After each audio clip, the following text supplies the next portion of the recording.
The gunshot that killed Sarah Zimmerman's husband echoed through her dreams every night, a sound that hollowed out her chest and left her gasping in the pre-dawn darkness of their small cabin outside Chico, California. It was March of 1873, and the spring rains had turned the roads to mud, keeping most travelers away from the modest ranch she now ran alone. Sarah had been 22 when Benjamin died 6 months ago, shot down by a drifter over a dispute about water rights. She was 23 now, and the weight of widowhood sat heavy on her shoulders like a yoke she could not shed. The ranch sprawled across 200 acres of California grassland, with cattle that needed tending and fences that needed mending. And Sarah threw herself into the work with a desperation that kept her moving from sunup to sundown. She stood at the edge of her property that morning, watching the neighboring land where cattle grazed in peaceful ignorance of property lines. The neighboring ranch belonged to Matthew Foster, a man she had seen perhaps a dozen times since Benjamin's death.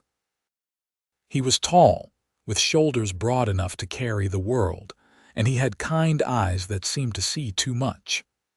Sarah looked away whenever those eyes settled on her, afraid of what he might find in her own hollow gaze. The fence between their properties had fallen during the last storm, and Sarah had been putting off the repair for 3 days now. She could not avoid it any longer. Matthew's cattle were starting to wander onto her land, and soon hers would wander onto his. She gathered her tools and headed toward the broken section, her boots sinking into the soft earth with each step. She was hammering a new post into the ground when she heard the horse approaching. Sarah did not look up, focusing instead on the rhythm of her work, but she knew without seeing that it was Matthew. Something about the steady, unhurried pace of his horse told her everything she needed to know.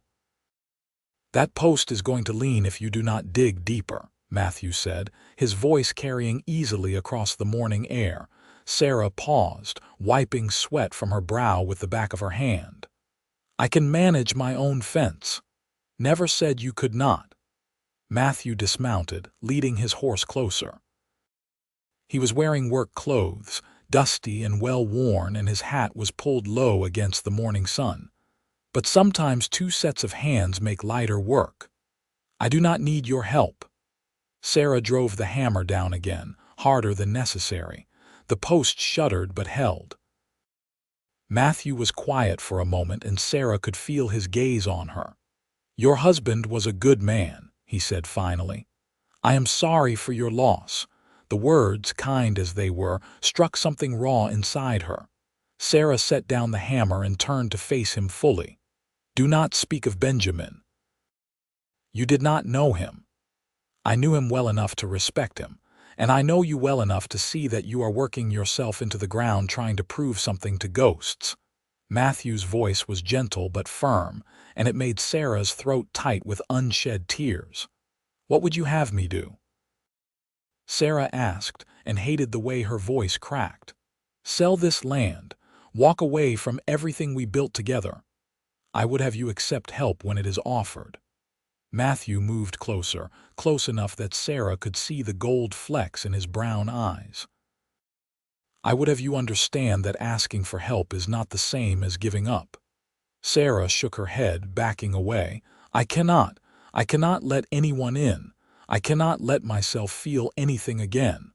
Her voice dropped to barely above a whisper. "I can't love again."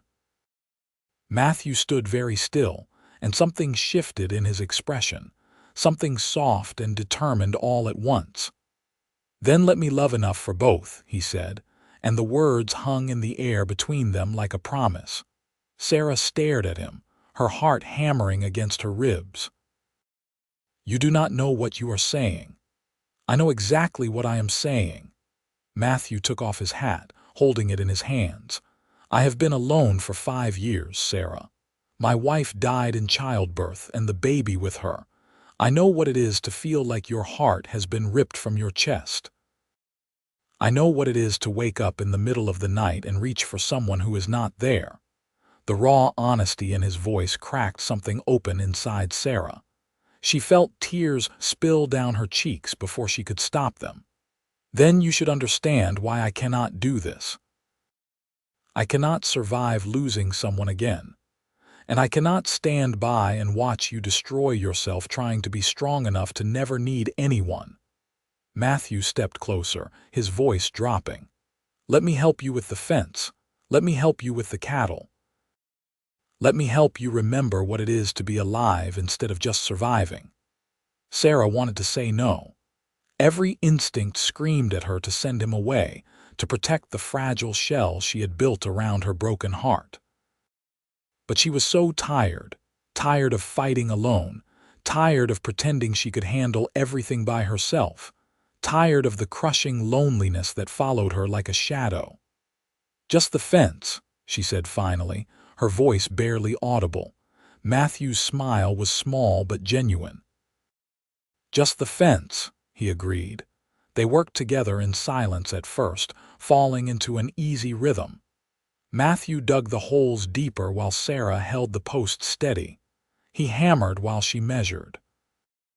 The work went faster with two, and Sarah found herself relaxing despite her best efforts to maintain her walls. "You have been keeping the ranch going well," Matthew observed, pausing to wipe his brow. "Your cattle look healthy.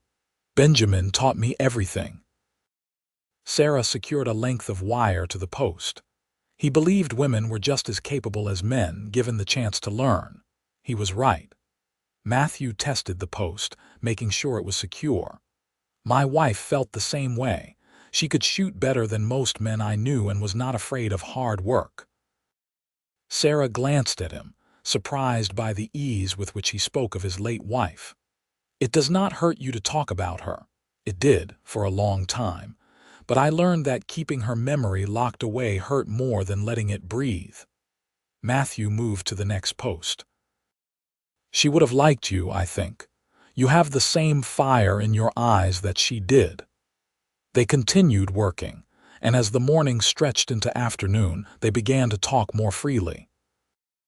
Matthew told her about his ranch, about the challenges of running it alone, about the hired hands who came and went with the seasons. Sarah found herself sharing stories about Benjamin, about their plans for the ranch, about the dreams that had died with him.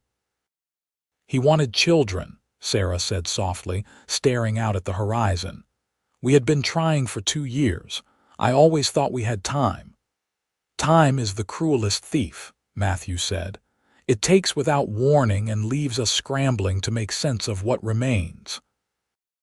By the time they finished repairing the fence, the sun was beginning its descent toward the western hills. Sarah stood back, surveying their work with a critical eye. The fence was straight and strong, better than she could have managed alone, though she would not say it out loud. "Thank you," she said instead, the words feeling insufficient. Matthew gathered his tools, loading them onto his horse. "I will check on you in a few days if that is acceptable. Sometimes fences settle and need adjusting." Sarah knew he was offering more than just fence maintenance, and part of her wanted to refuse. But another part, a part she had tried to bury, yearned for the connection he offered. "That would be acceptable," she said carefully. Matthew nodded, swinging up into his saddle. He looked down at her for a long moment, and Sarah felt the weight of his gaze like a physical thing. "You are stronger than you think, Sarah Zimmerman, but you do not have to be strong alone." He rode away before she could respond, leaving Sarah standing by the newly repaired fence with her thoughts in turmoil. She watched until he disappeared over the rise, then turned back toward her cabin. The sun was painting the sky in shades of orange and gold, and for the first time in 6 months, Sarah noticed the beauty of it. The days that followed fell into a pattern. Matthew returned 3 days later, as promised, ostensibly to check the fence. He found Sarah struggling to move a water trough that had cracked during the winter. Without a word, he dismounted and helped her carry a new one from the barn. He stayed for coffee afterward, sitting at her small kitchen table and talking about nothing and everything until the sun began to set. "You should hire some help," Matthew said, cradling his cup between his calloused hands. "This ranch is too much for one person. I cannot afford help." Sarah refilled her own cup, avoiding his eyes. "Benjamin left me with some money, but I need to be careful with it. If I have a bad season, I could lose everything. What if you partnered with me?" Matthew set down his cup, leaning forward. "We could combine our herds, share the work and the profits. Your land borders mine, it would make sense." Sarah shook her head immediately. "I cannot. This ranch is all I have left of Benjamin. If I merge it with yours, it will disappear." "It would not disappear, it would grow." Matthew's voice was patient, understanding. "But I understand if you are not ready for that. The offer stands whenever you are." He left shortly after, and Sarah sat alone in her kitchen, wrestling with feelings she did not want to name. Matthew Foster was working his way into her life with the steady patience of water wearing down stone, and she did not know how to stop him. Worse, she was not sure she wanted to. 2 weeks passed, and Matthew found reasons to ride over nearly every other day. He helped her drive her cattle to better grazing land. He repaired the leak in her barn roof. He brought her fresh vegetables from his garden, claiming his housekeeper had made too much and it would only go to waste. Each visit was casual, friendly, with no pressure or expectation, and Sarah found herself looking forward to seeing him ride up. It was during one of these visits, as they worked together to shoe one of her horses, that Sarah finally asked the question that had been nagging at her. "Why are you doing this, Matthew? Why are you spending so much time here?" Matthew looked up from the hoof he was examining, meeting her eyes directly. "Because I see you, Sarah. I see the way you are drowning in your grief and your pride, and I cannot walk away from that. You barely know me." "I know enough." He straightened, wiping his hands on his pants. "I know you wake up before dawn and work until your hands bleed. I know you have not smiled, truly smiled, since before your husband died. I know you are afraid to let anyone close because you think loving again means betraying his memory." Sarah felt her defenses rising. "You presume too much." "Do I?" Matthew stepped closer, his voice gentle. "Tell me I am wrong, Sarah. Tell me you are not terrified of what you are starting to feel." "I do not feel anything." The lie tasted bitter on her tongue. Matthew's expression softened with something that looked like understanding mixed with sadness. "Then I will wait until you are ready to admit the truth. To yourself, if not to me." He left without finishing the shoeing, and Sarah stood in her barn feeling like she had been stripped bare. She wanted to be angry with him for seeing through her so easily, but she could not summon the energy.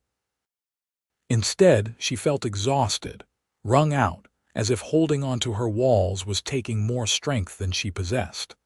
That night, for the first time since Benjamin's death, Sarah did not dream of gunshots.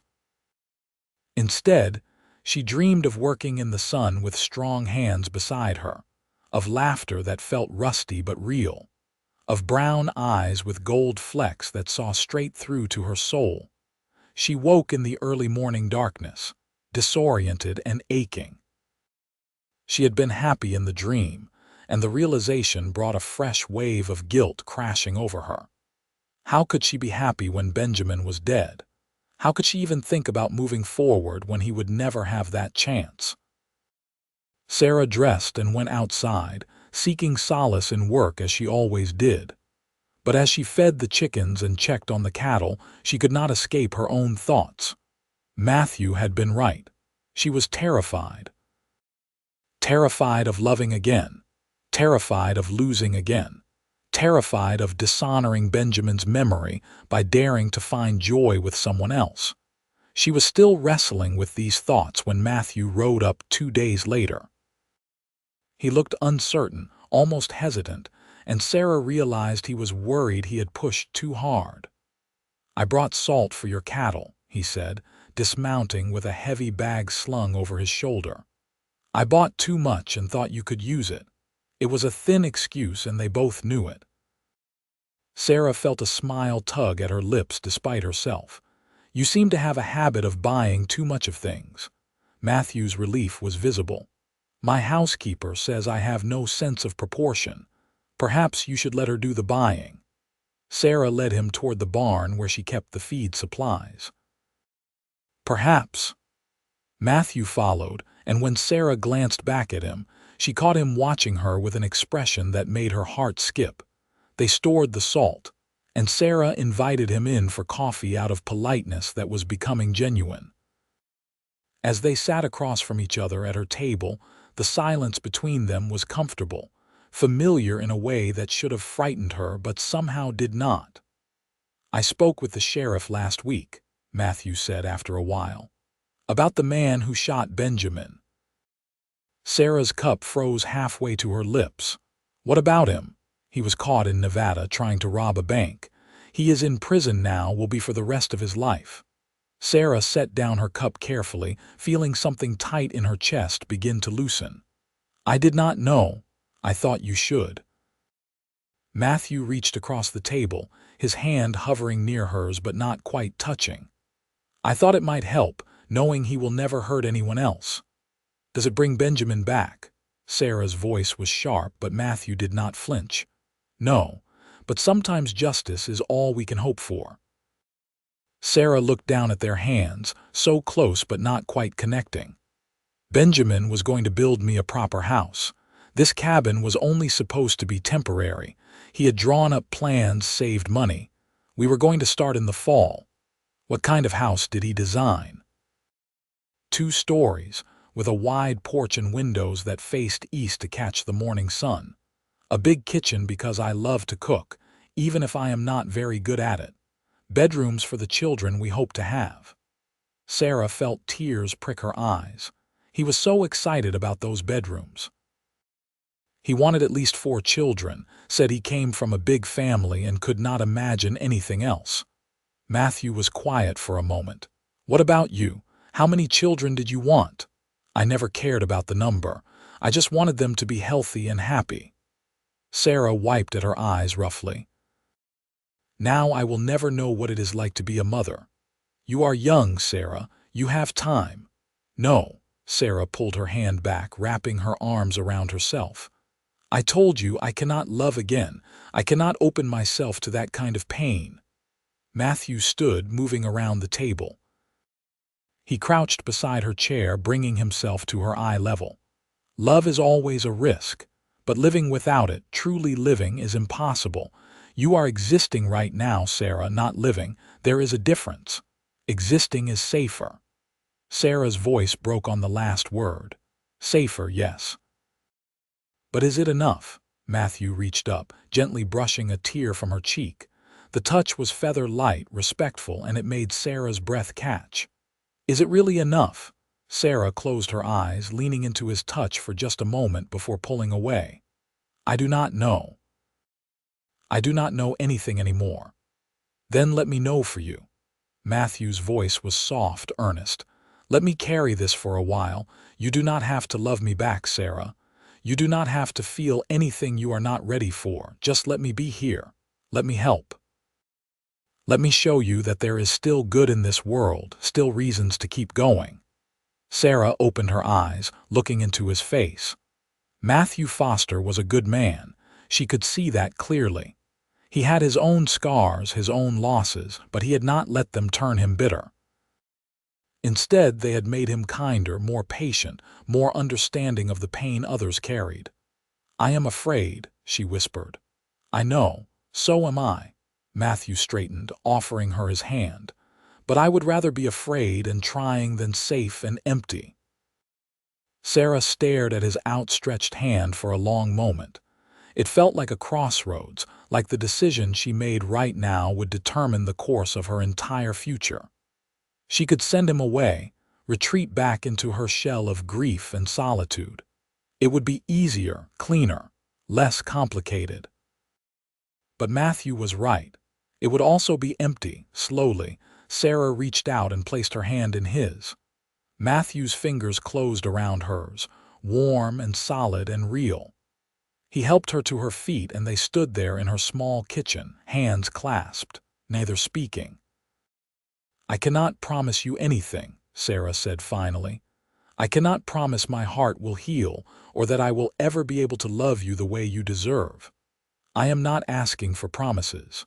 Matthew squeezed her hand gently. "I am only asking for a chance."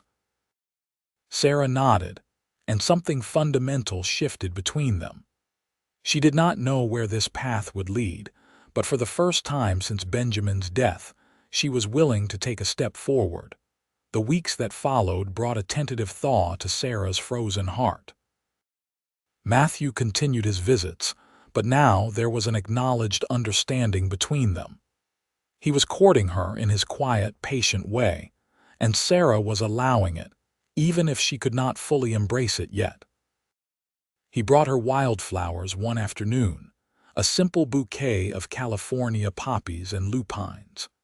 Sarah put them in a jar on her kitchen table and found herself smiling at them throughout the day. He taught her a better way to brand her cattle, standing close behind her to guide her hands, and Sarah let herself lean into his strength for just a moment. He invited her to dinner at his ranch, and Sarah went, meeting his housekeeper, a stern but kind woman named Mrs.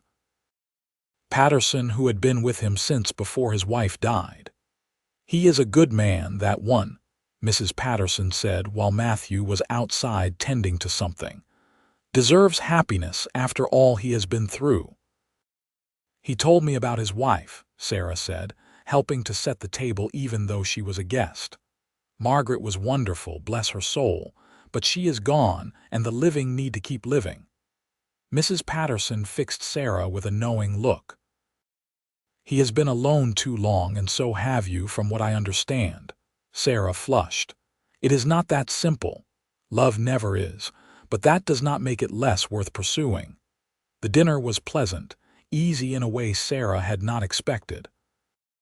Matthew's ranch was larger than hers, with a house that was well built and comfortable. She could see evidence of a woman's touch in some of the decorations, things that Margaret must have chosen, and it did not bother her as much as she thought it would.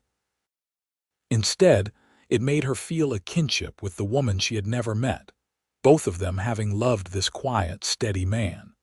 As Matthew drove her home in his wagon, the stars spread out above them like diamonds on velvet, Sarah found herself relaxing against the seat.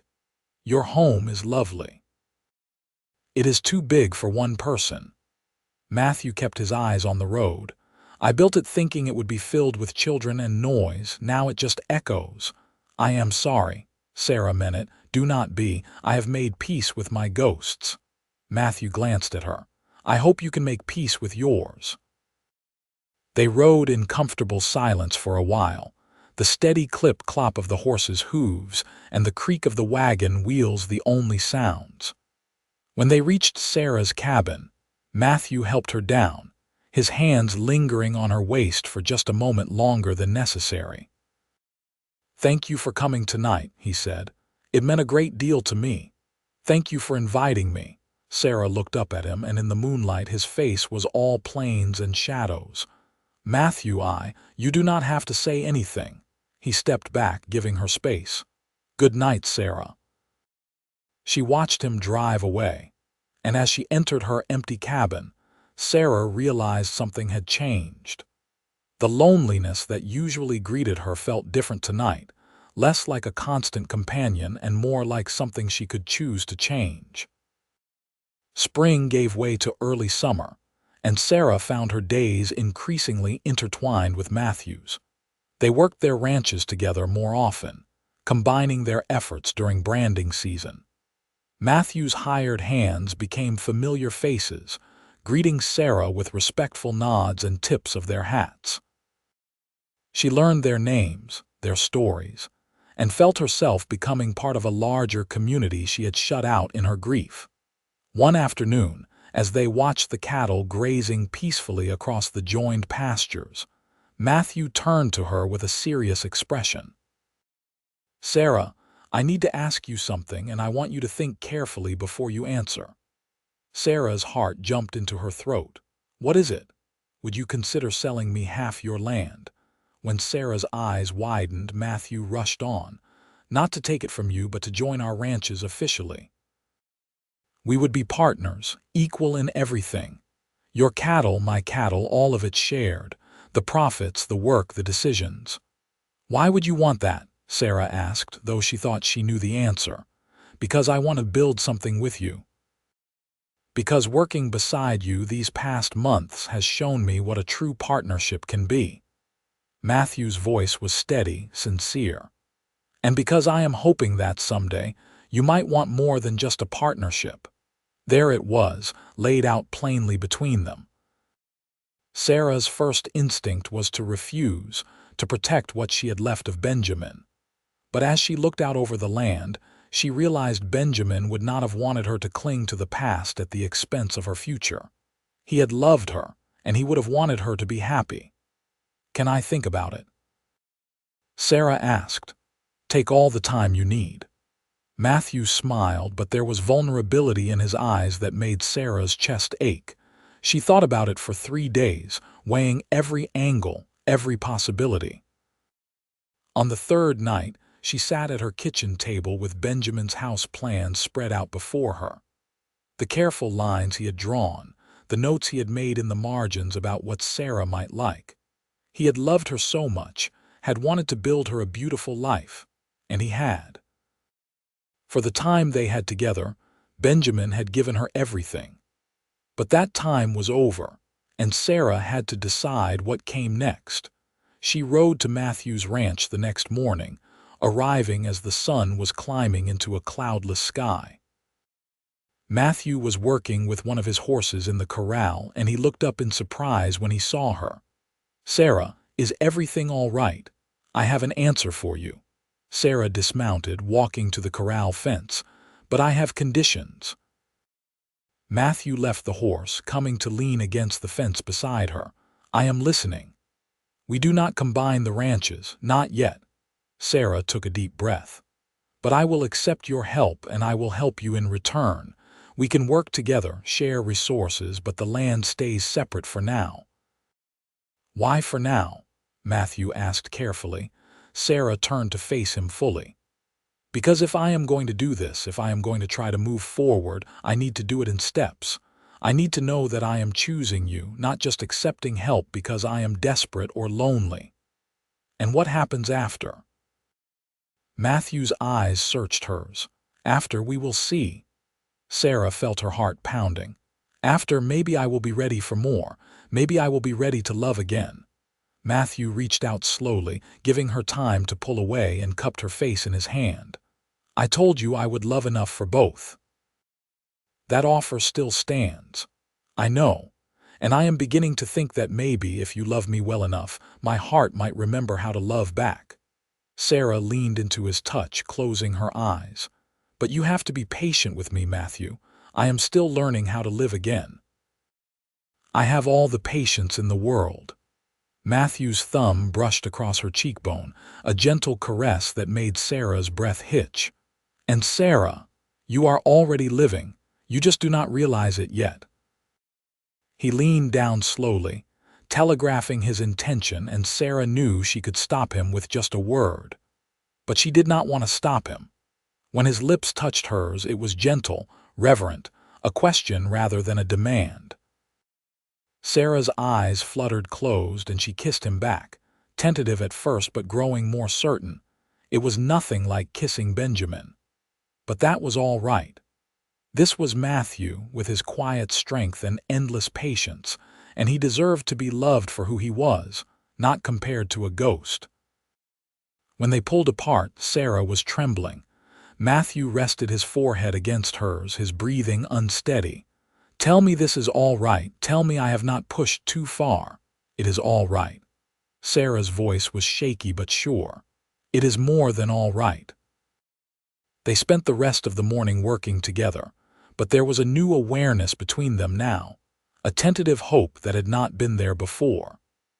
Sarah caught Matthew watching her with soft eyes, and she found herself smiling back, the expression feeling strange but good on her face. As summer deepened, their relationship deepened with it. Matthew held her hand when they walked, kissed her goodbye when he left, held her when she cried on the days when grief still overwhelmed her. He never pressured her for more than she could give, content to let their relationship unfold at its own pace.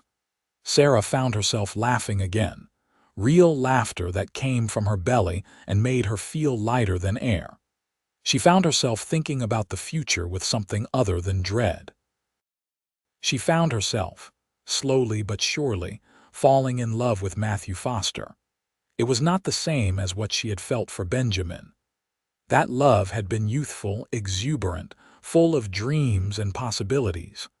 This love was deeper, tempered by loss and hardship, built on mutual respect and understanding. It was the love of two people who had been broken and were learning how to be whole again. One evening in late July, as they sat on Sarah's porch watching the sunset, Matthew said, "I need to go to Sacramento next week.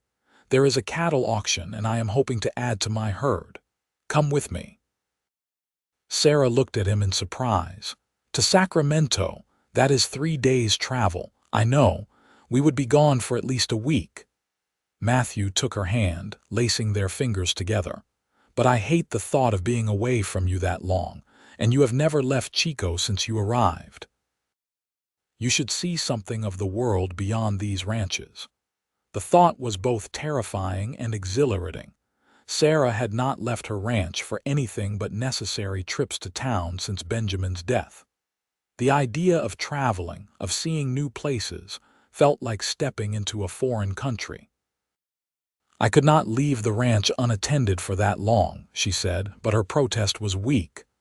"My foreman could check on both properties. He is trustworthy." Matthew squeezed her hand. "Say yes, Sarah. Take a leap with me." Sarah looked out at the sunset, at the land she had clung to like a lifeline. Then she looked at Matthew, at the hope and affection in his eyes, and made her decision. "Yes, I will come with you." The journey to Sacramento was an adventure unlike anything Sarah had experienced. They took the train from Chico, and Sarah pressed her face to the window like a child, watching the landscape roll by. Matthew sat beside her, pointing out landmarks and telling stories, clearly delighted by her wonder. They stayed in a hotel in Sacramento in separate rooms, Matthew ever the gentleman. But he knocked on her door each morning to escort her to breakfast, and they spent their days exploring the city together. Sarah bought fabric for new dresses, something she had not done in over a year. Matthew bought her a bonnet that brought out the green in her eyes, insisting she needed something to keep the sun off her face. The cattle auction was fascinating, even to Sarah's inexperienced eyes. Matthew bid with calm confidence, securing a dozen head of good breeding stock. He introduced her to other ranchers, and Sarah found herself discussing cattle and land management with a knowledge she had not realized she possessed. "You were impressive today," Matthew said as they walked back to the hotel that evening. "You held your own with men who have been in this business for decades. Benjamin taught me well, and you have taught me more." Sarah glanced at him shyly. "I never thought I could do this, run a ranch, hold conversations about breeding stock and market prices, but it feels natural now." "That is because you are a natural." Matthew stopped walking, pulling her gently to the side of the street. "Sarah, there is something I have been wanting to ask you."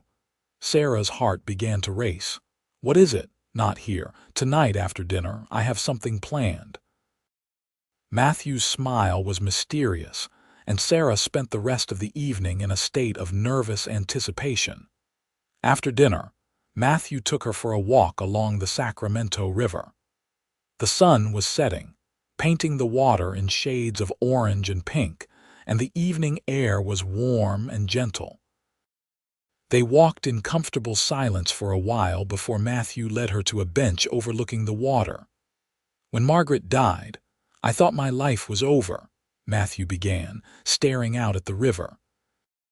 "I thought I would never feel anything again, never want to wake up in the morning, never have a reason to hope. For 5 years, I just went through the motions, working myself into exhaustion so I would not have to think or feel." He turned to look at Sarah, taking both her hands in his. "Then you came into my life. A broken woman on a failing ranch, too stubborn to ask for help and too proud to admit she was drowning. And something in me recognized something in you. Two shattered people, trying to hold themselves together with spit and determination." Sarah felt tears building behind her eyes. "I fell in love with you the day you told me you could not love again," Matthew continued, his voice thick with emotion, "because I saw myself in those words, in that fear. And I knew that if I could help you find your way back to living, maybe I could find my way too." "Matthew," Sarah whispered, but he was not finished. "You said you could not love again, and I told you I would love enough for both. I meant it then, and I mean it now. But Sarah, I do not think I need to love for both anymore." Matthew reached into his pocket, pulling out a small velvet box. "Because I think you have learned how to love again." He opened the box, revealing a simple gold band with a small diamond.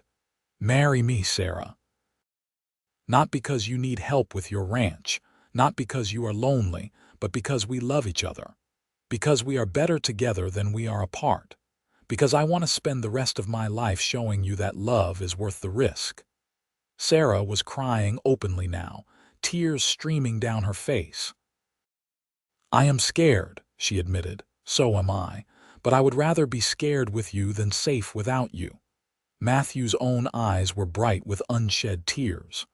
"What do you say?" Sarah thought about Benjamin, about the life they had planned together, the children they never had, the house he never built. She thought about the gunshot that had shattered her world, the grief that had nearly consumed her, the walls she had built to protect her broken heart. Then she thought about Matthew, about his patience and kindness, about the way he had slowly, carefully, taught her how to hope again. She thought about the future they could build together, the life that waited if she was brave enough to reach for it. "I love you," Sarah said, and the words felt like freedom. "I do not know when it happened, but somewhere between the fence repairs and the cattle drives, between your terrible excuses to visit and your patient understanding, I fell in love with you. And you are right, I am scared, but I am more scared of losing you than I am of trying." Matthew's smile was incandescent. "Is that a yes?" "Yes." Sarah laughed through her tears. "Yes, I will marry you, Matthew Foster." He slipped the ring onto her finger, then pulled her into his arms, kissing her with a passion that had been restrained until now. Sarah kissed him back with equal fervor, pouring all her hope and fear and love into the embrace. When they finally pulled apart, both were breathless and grinning like fools. "When?" Matthew asked, resting his forehead against hers. "Soon." Sarah looked at the ring on her finger, watching it catch the fading light. "I do not want a long engagement. We have both waited long enough." They were married in Chico 6 weeks later, in early September of 1873. It was a small ceremony, just a handful of friends and neighbors, the local pastor presiding. Sarah wore a new dress in pale blue, and Matthew wore his best suit, looking handsome and nervous in equal measure. Mrs. Patterson cried through the entire ceremony, dabbing at her eyes with a handkerchief. Several of Matthew's ranch hands attended, along with some of Sarah's neighbors who had watched her struggle through her grief and were glad to see her finding happiness again. Sarah had visited Benjamin's grave the morning of her wedding, kneeling beside the simple headstone and talking to him as if he could hear. "I hope you understand," she had whispered. "I will always love you, always carry you in my heart, but I have to live, Benjamin. I have to move forward. And Matthew is a good man. I think you would like him." She had left wildflowers on his grave and walked away with a lighter heart, feeling as if Benjamin had given her his blessing. Now, as she stood beside Matthew and repeated her vows, Sarah felt no guilt, No grief, only joy. This was right. This was good. This was the future she was choosing, with eyes wide open and a heart that was learning to be whole again. "I now pronounce you man and wife," the pastor said with a smile. "You may kiss your bride." Matthew cupped Sarah's face in his hands, his touch gentle and reverent, and kissed her with such tenderness that Sarah felt more tears spring to her eyes. Happy tears this time, tears of joy and hope and overwhelming love. They celebrated with a simple reception at Matthew's house, which was now Sarah's house too. Mrs. Patterson had prepared a feast, and the guests ate and drank and danced to the music of a fiddle player Matthew had hired. Sarah found herself laughing and dancing, Matthew's arms around her, feeling more alive than she had in over a year. As the evening wound down and the guests departed, Matthew and Sarah stood on the porch of their home, watching the stars emerge in the darkening sky. Matthew's arm was around Sarah's waist, and she leaned into him, feeling safe and loved and hopeful for the first time since Benjamin's death. "Are you happy?" Matthew asked softly. Sarah turned to look at him, at this man who had been patient enough to wait for her heart to heal, strong enough to carry them both when she could not carry herself. "I am, truly, completely happy." "Good." Matthew kissed the top of her head. "Because I plan to spend the rest of my life making sure you stay that way." They went inside, and Matthew carried Sarah over the threshold of their bedroom, a room that had been his alone for so long. But tonight it was theirs, and as Matthew set her down gently, Sarah felt no hesitation, no fear. This was her husband, and she loved him, and that was enough. Their first night together as man and wife was tender and slow, Matthew treating Sarah like something precious and fragile. He took his time, making sure she felt cherished and loved, and Sarah responded with a passion that surprised them both. When they finally lay tangled together in the aftermath, both breathless and glowing, Sarah realized she had been right to take this leap. "I love you," she whispered into the darkness. "I love you too." Matthew pulled her closer. "Thank you for giving me a chance. Thank you for letting me love you. Thank you for being patient. Thank you for loving me when I could not love myself." Sarah pressed a kiss to his chest, right over his heart. "Thank you for teaching me that it is all right to be happy again." They fell asleep wrapped around each other, and for the first time in over a year, Sarah slept through the night without nightmares. The months that followed were busy and full. Sarah moved into Matthew's house, bringing her few possessions and her memories. They combined their ranches officially, merging their herds and their resources. The work was constant, but it was easier with two, and Sarah found herself enjoying the rhythm of their shared life. Matthew was an attentive husband, considerate and affectionate. He surprised her with small gifts, flowers picked from the field, a new riding saddle, a cookbook when he noticed her trying to improve her cooking. He made her laugh with his dry humor and held her when the occasional wave of grief still hit her. Sarah, in turn, brought life back into the house that had been silent for too long. She rearranged furniture, added curtains and throw pillows, planted flowers in the garden. She learned to love the house that Margaret had once called home, not seeing it as a shrine to a dead woman, but as a place where love had lived and would live again. They hosted dinners for their neighbors, becoming known as a hospitable couple.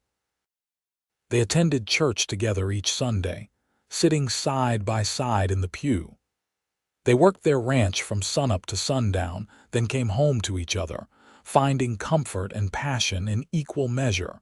By Christmas, Sarah realized she was pregnant. She had missed her monthly courses twice and had been feeling queasy in the mornings. Part of her was terrified, remembering Matthew's first wife who had died in childbirth, but mostly she was overjoyed. She told Matthew on Christmas morning, wrapping the tiny blanket she had started knitting and presenting it to him as a gift.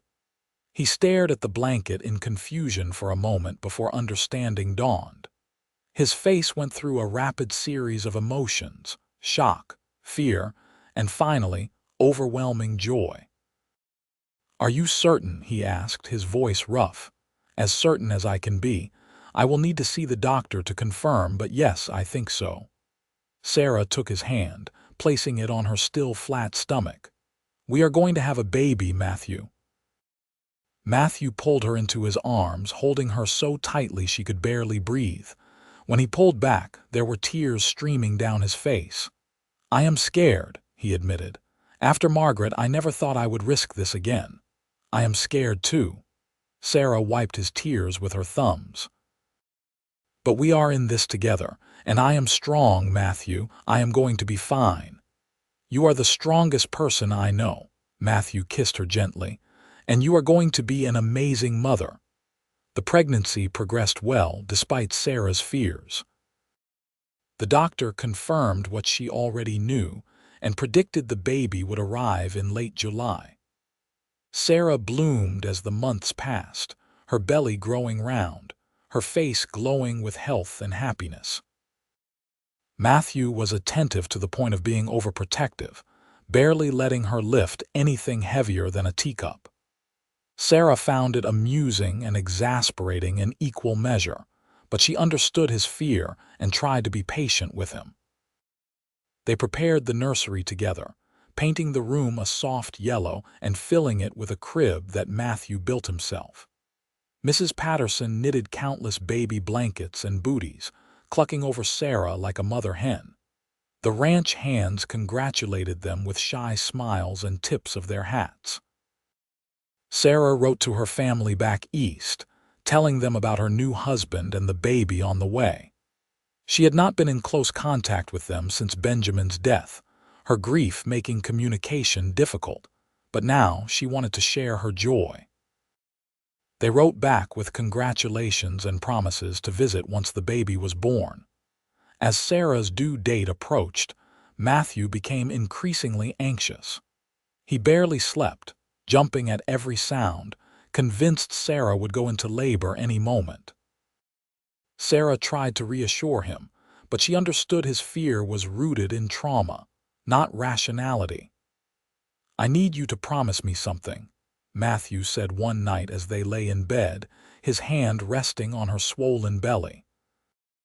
"If something happens during the birth, if the doctor has to choose, you choose yourself. Promise me you will choose to live." Sarah took his face in her hands, forcing him to look at her. "Nothing is going to happen. I am healthy, the baby is healthy, and we are going to be fine. All of us." "Promise me anyway." Matthew's voice broke. "I cannot lose you, Sarah. I cannot survive that again. I promise." Sarah kissed him softly. "But you are not going to lose me. We are going to have this baby, and then we are going to have more babies, and we are going to grow old together watching our grandchildren play in these fields. That is our future, Matthew. Believe in it." Sarah went into labor on a hot July afternoon, 3 days before the doctor's predicted date. Matthew immediately went into a panic, running in circles until Mrs. Patterson physically grabbed him and told him to fetch the doctor and be useful.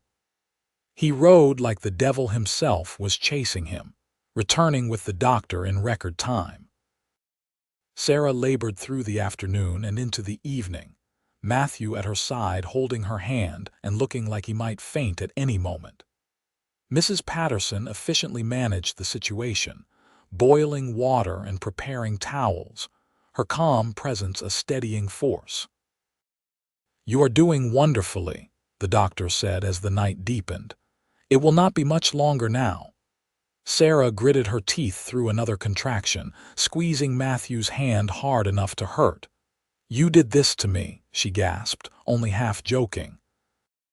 "I know, I am sorry, I love you, you are doing so well," Matthew babbled, his face pale finally as the clock struck midnight.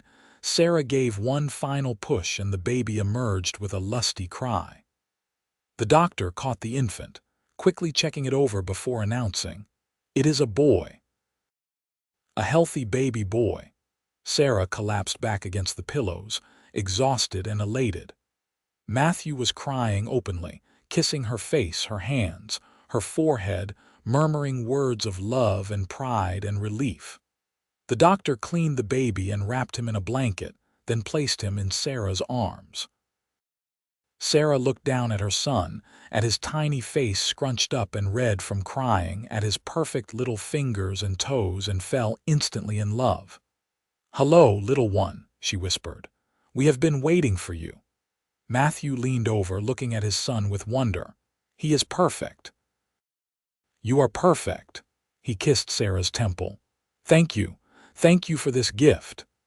They named him Michael Benjamin Foster, Michael for Matthew's father and Benjamin in honor of Sarah's first husband. Matthew had insisted on including Benjamin's name, saying it was right to honor the man who had loved Sarah first. Michael was a good baby, healthy and alert. He had Matthew's dark hair and Sarah's green eyes, and Sarah thought he was the most beautiful thing she had ever seen. She spent hours just watching him sleep, marveling that this tiny person was half her, half Matthew, and wholly theirs. Matthew was a devoted father, taking to the role with an enthusiasm that surprised even himself. He changed diapers, walked the floor with Michael when he fussed, and sang lullabies in his deep, slightly off-key voice. Sarah often found him in the nursery in the middle of the night, just standing over the crib and watching Michael sleep with an expression of profound love. "I thought I would be too scared," Matthew admitted one night as they lay in bed listening to Michael gurgle happily in his crib nearby. "I thought I would see Margaret and our lost child every time I looked at him, but I do not. I just see our future, yours and mine, and it is more beautiful than I ever imagined." Sarah rolled over to face him, trailing her fingers down his jaw. "You are an incredible father and an incredible husband. I am so lucky to have found you. I am the lucky one." Matthew caught her hand, kissing her palm. "You brought me back to life, Sarah. You and Michael, you are my whole world." As Michael grew from an infant into a toddler, Sarah and Matthew's ranch prospered. They had weathered a drought the previous summer, but had managed well due to their combined resources. Their herd had grown, and they were now known throughout the region as fair employers and skilled ranchers. Sarah had found her place in this life, no longer the grieving widow clinging to the past, but a wife, mother, and rancher in her own right. She still thought of Benjamin sometimes, usually with fondness rather than pain, grateful for the love they had shared but no longer shackled by it. When Michael was 2 years old, Sarah became pregnant again. This time, Matthew was nervous but excited rather than terrified. The birth of their second child, a daughter they named Margaret Rose after Matthew's first wife and Sarah's grandmother, was easier than the first. Margaret had her father's brown eyes and her mother's stubborn chin, and she wrapped both her parents around her tiny finger from the moment she was born. 2 years after that, they had another son, James, who was the image of his older brother. Their family was growing, their ranch was thriving, and Sarah often found herself pausing in the middle of her day, overwhelmed by gratitude for the life she had built.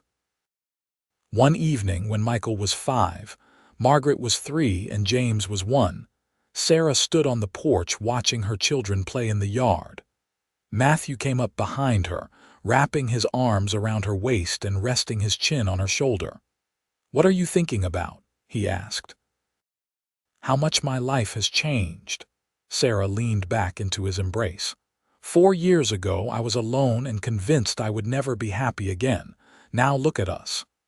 I remember the day you told me you could not love again.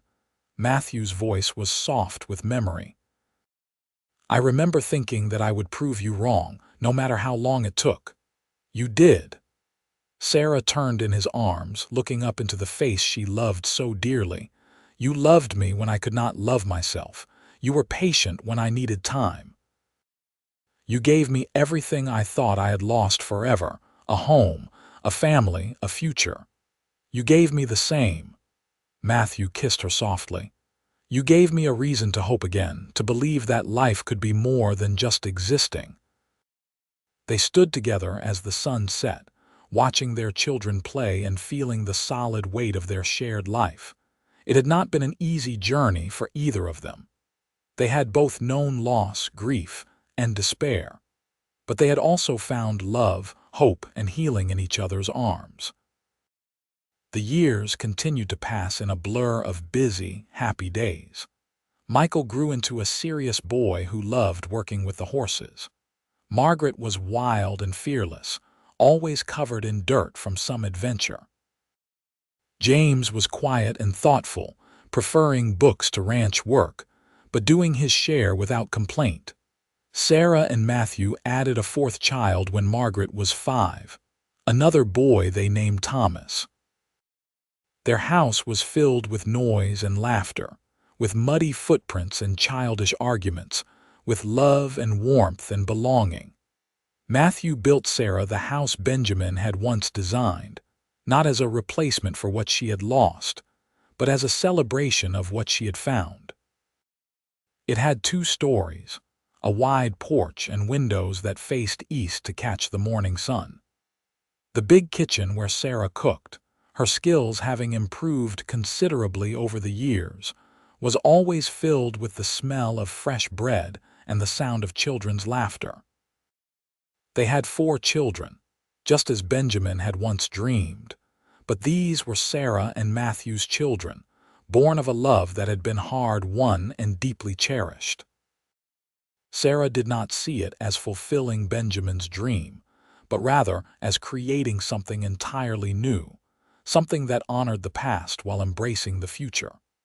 On their 10th wedding anniversary, Sarah and Matthew took a rare day away from the ranch, leaving the children with Mrs. Patterson, who had become a beloved grandmother figure to them all. They rode out to the place where they had first repaired the fence together, where Sarah had been so determined to push him away and Matthew had been so patient in breaking down her walls. "You ever regret it?" Sarah asked as they sat on the grass, watching their combined herd graze peacefully. "Choosing me when I was such a mess. There must have been easier women to love," Matthew laughed, pulling her close. "Easier, perhaps, but not better. Never better." He tilted her face up to his. "You made me work for your love, and that made it all the more precious when I finally won it. And you have given me 10 years of happiness, 4 beautiful children, and a life I thought I would never have again. How could I possibly regret that? I love you." Sarah said the words easily now, without fear or hesitation.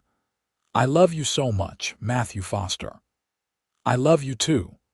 Matthew kissed her, slow and deep, and Sarah sighed into it, still amazed that she could feel this way, this happy, this complete. They made love there in the grass, under the California sun, 2 people who had been broken finding wholeness in each other.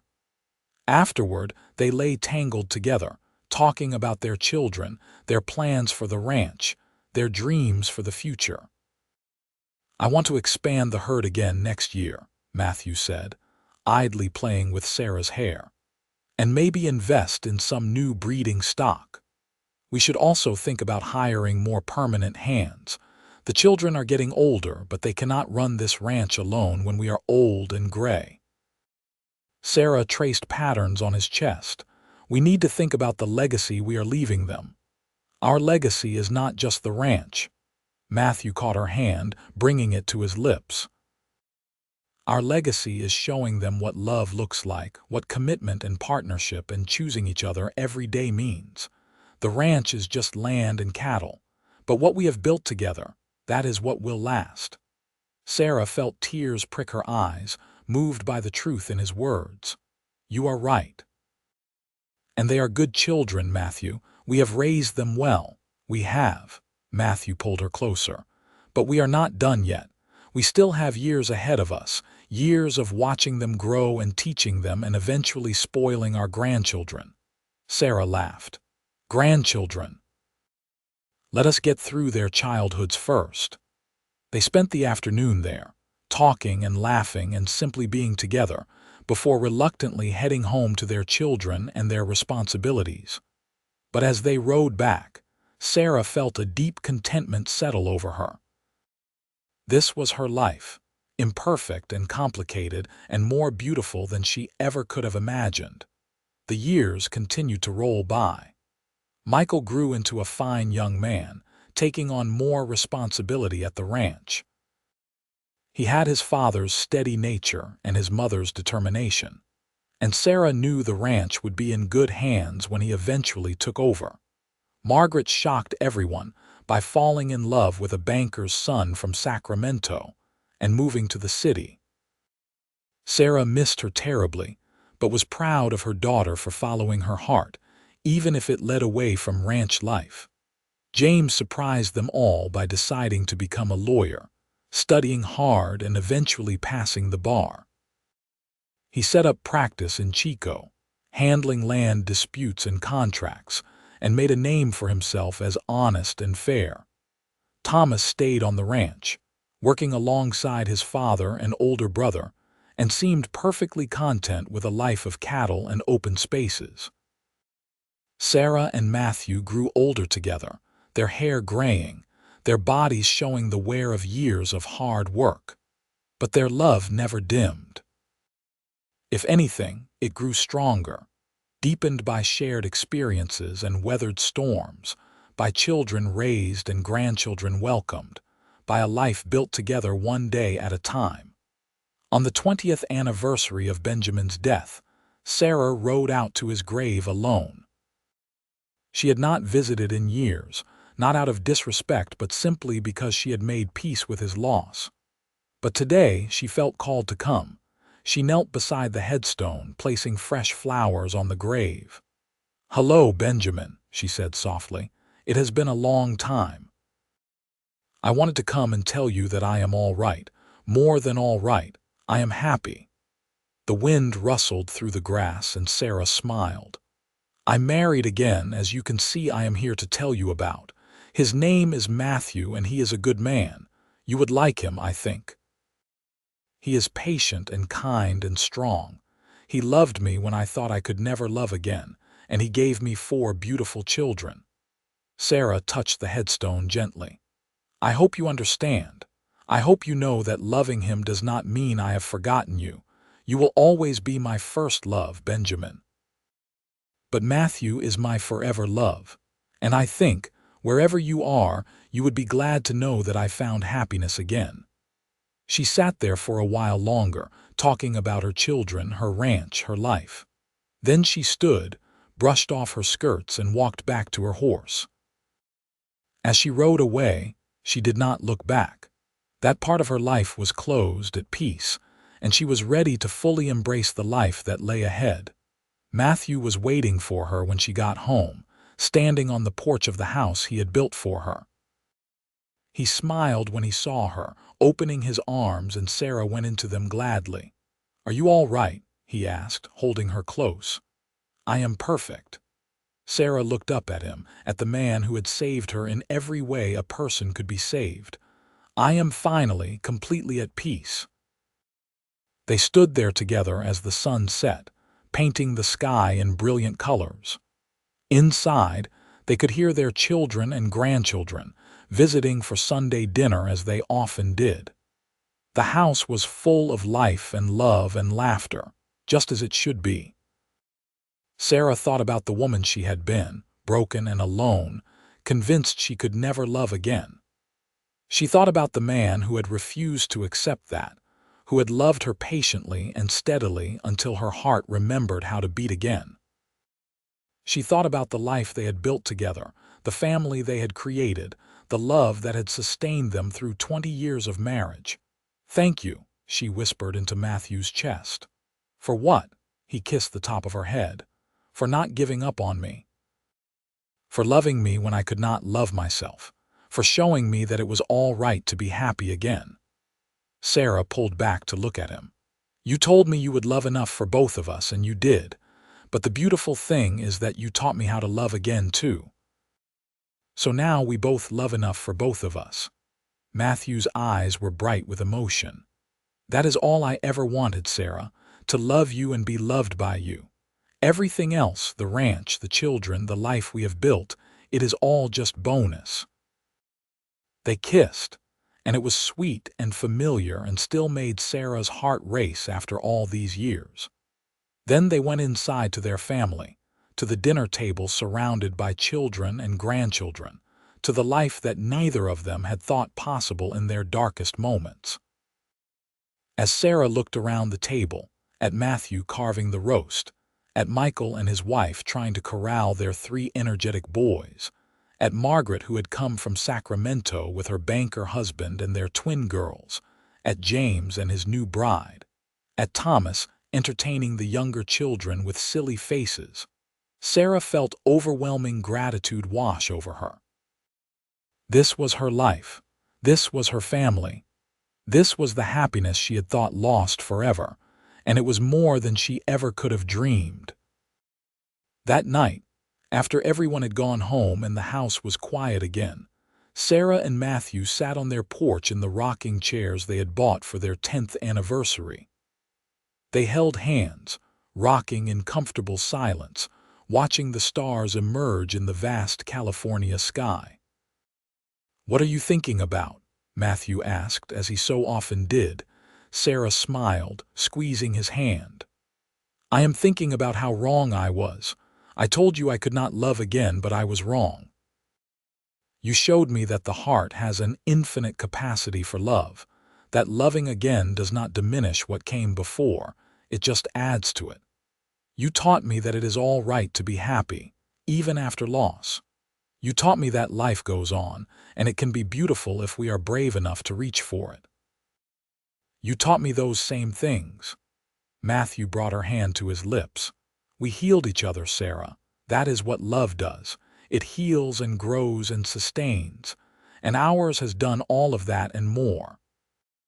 They sat there for a long time, 2 people who had found each other in their darkest hours and built a life filled with light. The ranch stretched out around them, the land they had worked together, the home they had made together, the legacy they would leave to their children. Sarah thought about the future, about growing old with Matthew, about watching their grandchildren grow up, about all the years still ahead of them. And she thought about the past, about Benjamin and Margaret, about the loves they had lost and the grief that had nearly broken them. But mostly, she thought about the present, about the man sitting beside her, about the family sleeping soundly in the rooms above them, about the life they had built from ashes and heartbreak. "I love you, Matthew Foster," Sarah said into the quiet night. "I love you with everything I am, everything I was, and everything I will be." "And I love you, Sarah Foster," Matthew replied, "now and always, forever and ever." They sat together in the darkness, watching the stars wheel overhead, 2 hearts that had learned to beat as one. Their story, which had begun with grief and reluctance, had become a testament to the healing power of love, to the courage it takes to try again, to the beauty that can emerge from brokenness. Sarah had whispered that she could not love again, but Matthew had whispered back that he would love enough for both. And in the end, he had taught her that love was not finite, that hearts could heal, and that happiness was possible even after the deepest loss. Their love story was not perfect or easy, but it was real and true and lasting. It was a love built on patience and understanding, on shared grief and shared joy, on the choice to keep choosing each other every single day.